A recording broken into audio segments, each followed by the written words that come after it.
Haji Herman Deru SH MM sebagai Gubernur Sumatera Selatan. Setelah pelantikan Gubernur dan Wakil Gubernur Sumsel Herman Deru Mawardi Yahya pada 1 Oktober yang dilakukan Presiden Republik Indonesia Joko Widodo di Istana Merdeka, hari ini Herman Deru dan Mawardi Yahya menggelar deklarasi dan pidato perdana di Monumen Perjuangan Rakyat. Kedatangan Herman Deru dan Mawardi Yahya disambut antusias masyarakat dan relawan yang sudah menunggu kedatangan Gubernur baru Sumatera Selatan ini. Dalam kesempatan tersebut juga hadir Ketua Umum Partai Nasdem dan mantan Gubernur Sumsel Syahriar Usman yang menyaksikan pidato Gubernur baru Sumatera Selatan Herman Deru.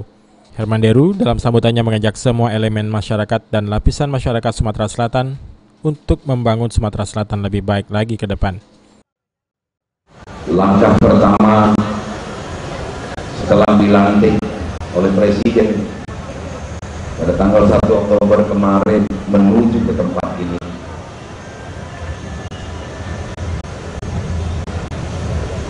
Makna pertama, saya mengajak seluruh elemen masyarakat Sumatera Selatan dari berbagai lapisan.